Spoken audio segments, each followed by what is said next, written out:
முன்னாள் தமிழக முதல்வரும் அகில இந்திய அண்ணா திராவிட முன்னேற்ற கழகத்தின் பொதுச் செயலாளரும் தமிழக எதிர்க்கட்சி தலைவரும் ஆன எடப்பாடி கே பழனிசாமி அவர்களின் பிறந்த தின கொண்டாட்டம் இன்று ஸ்ரீரங்கம் அம்மா மண்டபம் சாலை ராஜகோபுரம் அருகில் ஸ்ரீரங்கம் பகுதி அகில இந்திய அண்ணா திராவிட முன்னேற்ற கழகத்தினரால் கொண்டாடப்பட்டது.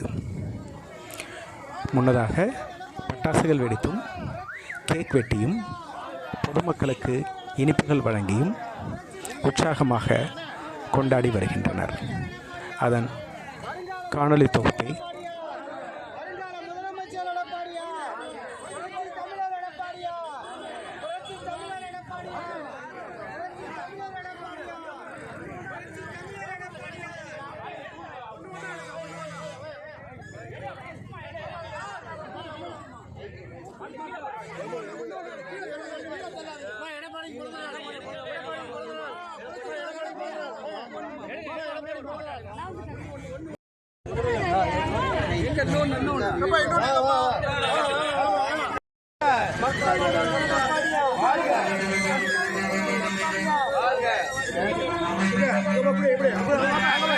எடுங்க